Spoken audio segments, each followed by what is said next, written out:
वो कोई गर्मियों की रात रही होगी। शहर के एक प्रतिष्ठित एमबीए कॉलेज के बॉयज़ हॉस्टल के छत पर चार दोस्त बैठे हुए थे और हाथ में एक बोतल थी। उनके हाव भाव से लग रहा था कि शायद उस बोतल में शराब थी। भाई बस ये 2 दिन और बीत जाए, प्लेसमेंट भी सही से हो जाए, तब तो सब सेट है। सब अपनी अपनी जॉब में बिजी हो जाएंगे। सबको ऐसे हॉस्टल पर छत पर बैठना, दुनिया भर की बातें करना, जूनियर्स की रैगिंग लेना, ये सब बहुत याद आने वाला है। रजनीश ने विनोद को देखते हुए कहा, हाँ भाई, जब जिंदगी भी पूरी तरह से निर्धारित हो जाती है तब ये कॉलेज लाइफ बहुत याद आती है यार। देवेश ने विनोद और रजनीश के कंधों पर हाथ रखते हुए कहा, मगर सालो, क्या हम सभी उस घटना को कभी भूल पाएंगे जो उस दिन हुआ था? रजत ने कहीं शून्य में देखते हुए कहा, साले मनूस, तेरा हर वक्त ऐसी बातें करना ज़रूरी है क्या? कभी तो उस बात को भूल जाया कर और हमें भी भूल जाने दिया कर। विनोद ने रजत को घूरते हुए कहा, वो बात, हाँ, वो बात हमारी ज़िंदगी का एक ऐसा कड़वा सच है जिसे हम चाहकर भी नहीं बदल सकते। रजत ने कहा, अंधेरी रात में जब चांद भी बादलों के पीछे कहीं दुबका पड़ा था, उस 2 मंजिला भव्य हॉस्टल के सामने वाली सड़क से लगी रोड लाइट ही थी जो अंधेरे को मिटाने की कोशिश कर रहे थे। मगर अचानक वो भी ऑन ऑफ होने लगी और पास से घर घर की आवाज़ें आने लगी। चलो भाई, मौसम ख़राब हो रहा है, चलो नीचे चलते हैं। इस रजत की बातें सुनने से बेहतर है कि हम सब अपने अपने बिस्तर पर जाकर सो ही जाएं। देवेश ने कहा। इसके बाद वो चारों छत पर रखी बड़ी सी पानी की टंकी के दाईं ओर लगी लोहे की सीढ़ी से नीचे उतर गए। सब कुछ शांत हो गया था, मगर काले आसमान में बिजली चमक उठी और पानी की टंकी की ओट में एक बड़ा सा काला साया खड़ा नजर आया, जिसकी एक जोड़ी बिल्लौरी आंखें चमक रहे थे और अगले ही पल वो गायब था। रात के 2 बज रहे थे। दूसरी मंजिल के बड़े से गलियारे के दोनों ओर 6-6 कमरे थे और उस गलियारे से ही निकलता हुआ गलियारा बाईं ओर मुड़ गया था, जहाँ फिर दोनों ओर 6-6 कमरे थे। पहले वाले गलियारे के अंत में एक बड़ी सी वॉल क्लॉक लगी हुई थी और उसके बाईं ओर बाथरूम और दाईं ओर स्टोर रूम था। वॉल क्लॉक से आगे बढ़ते हुए देवेश और रजनीश का कमरा दूसरे नंबर का था। वो उसके सामने वाला कमरा विनोद का था। गलियारे में लगा छोटा सा पीला बल्ब केवल एक इशारा कर रहा था कि यहाँ जिंदा लोग हैं, अन्यथा वहाँ शमशान से भी ज़्यादा खामोशी पसरी थी। रजनीश और देवेश अपने कमरे में अपने अपने बिस्तर पर सो रहे थे। उनके बगल वाले कमरे में रजत और विनोद घोड़े बेचकर सोए हुए थे। पूरे हॉस्टल में खामोशी पसरी हुई थी। रोड लाइट के ऑन ऑफ होने की तरह अब गलियारे में लगा बल्ब भी जल बुझ होने लगा था। पूरे हॉस्टल में किसी लड़के के फफक फफक कर रोने की आवाज़ें गूंजने लगी। रजनीश की आंखें खुली और नींद में ही एक भद्दी सी गाली देता हुआ वो बोला, कौन है यार, लड़कियों की तरह रोए जा रहा है रात के समय? और वो नींद में ही चलता हुआ बाहर गलियारे में पहुंचा, मगर वहाँ कोई नहीं था। हाँ, बल्ब जरूर अब भी जल बुझ रहा था। रजनीश ने पूरी दूसरी मंजिल छान मारी, मगर कहीं कोई नहीं मिला। थक कर वो वापस अपने कमरे में सोने के लिए जा रहा था कि तभी रोने की आवाज़ और तेज हो गई। इस बार ध्यान से सुनने पर रजनीश को वो आवाज़ बाथरूम से आती हुई महसूस हुई। कौन रो रहा है यार लड़कियों की तरह? उसने बाथरूम में झांक कर देखा तो कोई भी नजर नहीं आया, मगर अब गलियारे में लगे उस पीले बल्ब के साथ साथ बाथरूम की लाइट्स भी जलने बुझने लगे थे।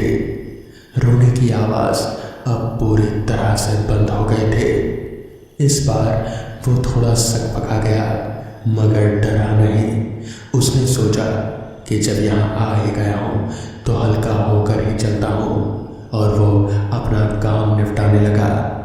उसे लगा कि कोई है जो उसकी पीठ को घूरे जा रहा है, और अचानक ही उसने अपना सिर झटका, मानो अपने दिमाग में आने वाले विचारों को झटक रहा हो, और सामने लगे शीशे को देखने लगा।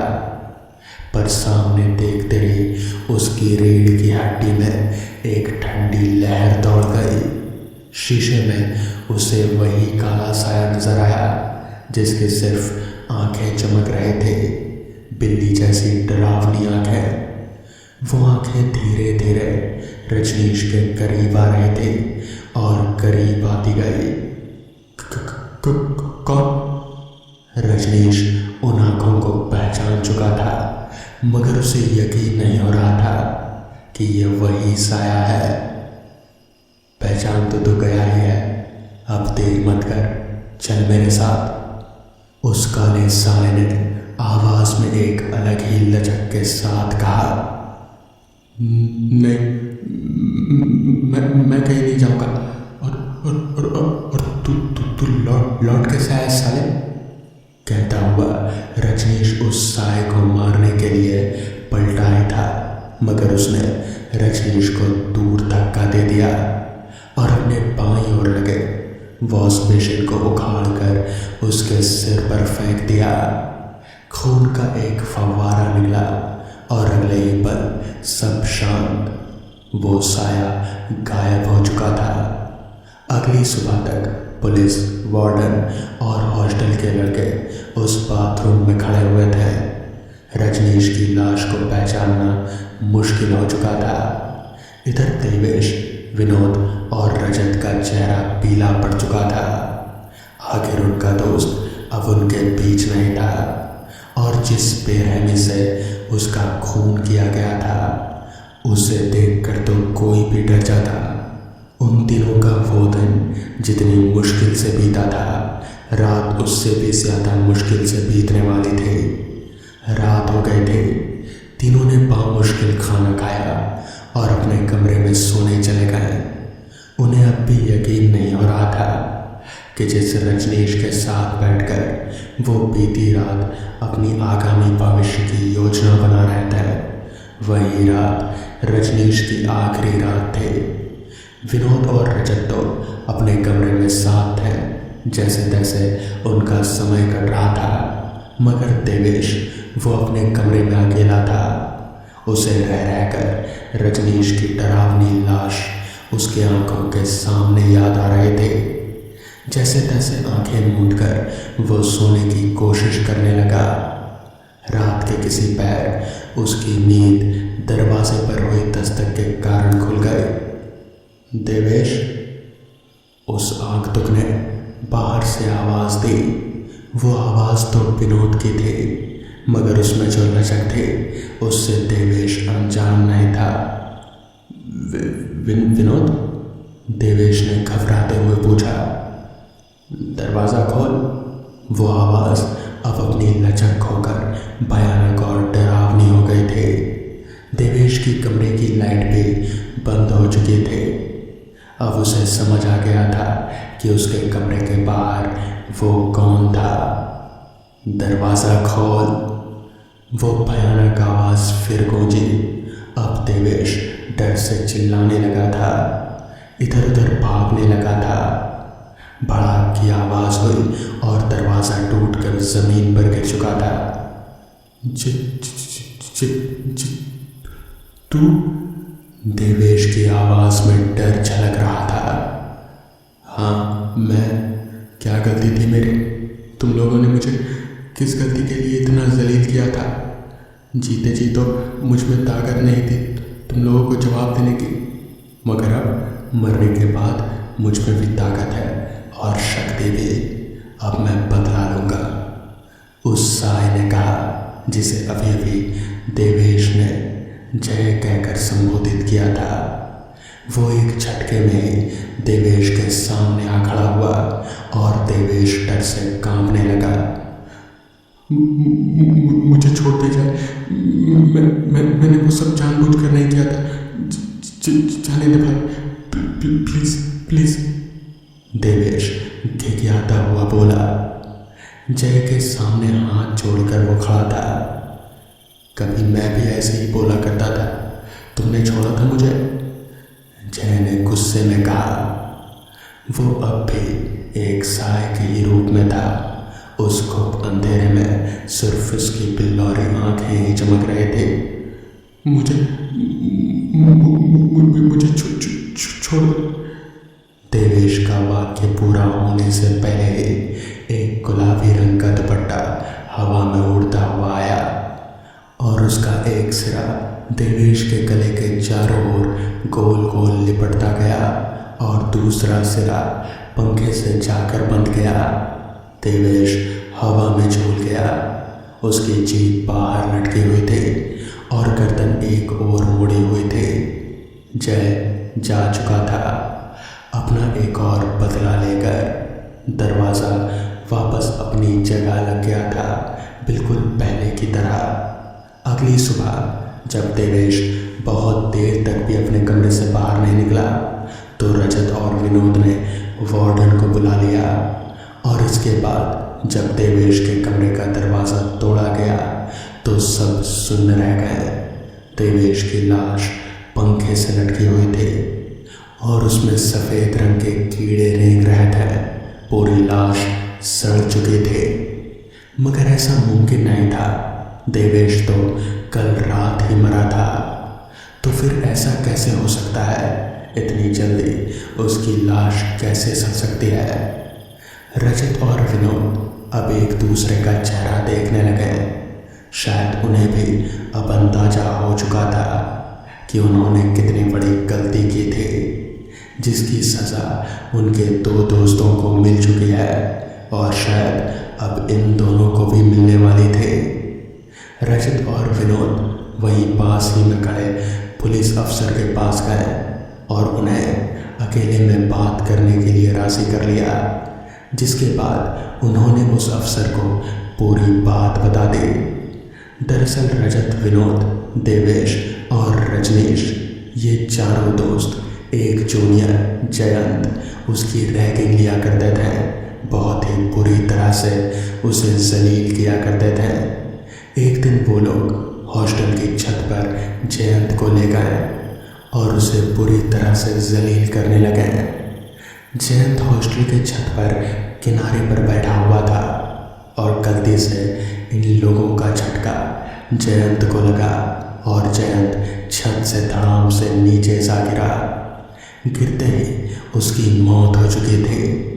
चारों दोस्तों ने वहाँ से निकलना ही सही समझा और वो लोग वहाँ से निकलकर अपने अपने कमरे में आ गए। इस घटना को हॉस्टल की तरफ से आत्महत्या करार दिया गया। तब भी उन चारों दोस्तों ने किसी को कुछ नहीं कहा और ये राज हमेशा के लिए अपने में ही रखा और शायद इसीलिए उन लोगों को उनकी सज़ा मिली। बाकी अब बचे दो दोस्त, उन्हें पुलिस कस्टडी में ले लिया गया और फिर उन्हें कुछ नहीं हुआ। तो दोस्तों, ये थी आज की पहली कहानी। तो चलिए बढ़ते हैं आज की दूसरी कहानी की ओर। मैं लखीमपुर में ही जन्मा और पला बड़ा था। 12वीं के बाद ही बीटेक करने के लिए बेंगलोर चला गया और उसके बाद कुछ साल नौकरी करके अमेरिका। अभी 2 साल पहले ही अमेरिका से वापस भारत आया हूँ। पैसा काफ़ी जमा हो गया है। अब सोच रहा हूँ कुछ बिजनेस शुरू करूँ। नौकरी से अब उगता गया हूँ। ये तो बहुत अच्छी बात है बेटा, बस में बैठे आकाश के साथी पैसेंजर ने कहा। वो आकाश के पिता की उम्र के थे और उनके चेहरे पर जिंदगी भर का तजुर्बा खासा झलक रहा था। आकाश को हमेशा ही अच्छा लगता था अपने से बड़े बुजुर्ग लोगों के साथ सलाह मशवरा करना। जब तक उसके पिताजी जिंदा थे, ऐसा कोई ज़िंदगी का फैसला ना रहा जो उसने उनकी सलाह मशवरा के बगैर लिया हो। 4 साल पहले उनके परलोक चले जाने के बाद उसे उनकी कमी हर पल झलकती थी। जब लखनऊ से वो अपने ननिहाल के लिए बस में बैठा तो इत्तेफाकन ये बुज़ुर्ग उनके बगल में ही बैठ गए और फिर उनकी बातचीत शुरू हो गई। तो लखीमपुर में अभी कौन कौन है? उन्होंने दिलचस्पी के साथ पूछा। अभी तो सिर्फ चाचा है, उनके बच्चे तो सब बाहर हैं। मैं भी वैसे लखनऊ ही रहता हूँ। मेरी वाइफ और बच्चे फ़िलहाल लखनऊ में मेरी मम्मी के साथ हैं। अच्छा, तो लखीमपुर चाचा से मिलने जा रहे हो? फिर पूरे परिवार के साथ क्यों नहीं आए? नहीं अंकल, दरअसल चाचा तो खुद ही लखनऊ अभी कुछ दिन पहले आकर गए। मैं उनसे मिलने नहीं बल्कि अपने बचपन के दोस्त अभिषेक से मिलने जा रहा हूँ। ओह अच्छा, वो क्या करता है? अभिषेक कभी लखीमपुर से बाहर नहीं निकला, उसे वहीं रहना पसंद है। उसके माँ बाप के गुजर जाने के बाद उसकी ज़िंदगी में एक बहुत बड़ी ट्रेजेडी हुई। शादी के कुछ समय बाद ही उसकी बीवी भी गुजर गई। इन सब के लिए वो खुद को दोष देता है, कहता है कि वो ही बुरा नसीब लेकर पैदा हुआ। मगर ऐसा थोड़ी ना कुछ होता है अंकल। तो इस पर अंकल ने कहा, हाँ, ऐसा थोड़ी कुछ होता है, ये तो भगवान का किया धरा है, अब क्या कहें। फिर आकाश ने कहा, अभी जब उसने सुना कि मैं इंडिया वापस आ गया हूँ तो मुझे एक दिन कॉल किया उसने। फिर वैसे भी अभी मैं खाली ही बैठा था तो सोचा कि उससे मिलकर ही आता हूँ। बहुत बढ़िया, अपने दोस्तों से मिलो और उसे समझाओ कि फिर से ज़िंदगी बसा ले। अकेले काटना बेहद ही मुश्किल काम है। आकाश ने सहमति से सिर हिलाया। कोशिश करूँगा। वो लखनऊ से लखीमपुर 2.5 घंटे में पहुँच गए। बस स्टॉप पर उतरने के बाद आकाश ने अपने साथी पैसेंजर से विदा ली और फिर एक रिक्शा पकड़ लिया। राजगढ़ चलना भाई। इतने साल अमेरिका में रहने के बाद उसे एक अलग ही रोमांच आ रहा था अपनी जन्मभूमि या फिर अपने घर वापस आने पर। रिक्शा चालक पैडल मार रहा था और आकाश जिज्ञासा के साथ वही पुराने रास्ते, चौराहे, दुकानें, यही सब देख रहा था। बहुत कुछ बदल चुका था और बहुत कुछ अभी तक वैसा का वैसा ही था जैसा वो छोड़ कर गया था। बस स्टॉप से अभिषेक के घर पहुंचने में उसे सिर्फ 15 मिनट लगे। बड़े शहरों से छोटे शहरों में आने के बाद सबसे ज़्यादा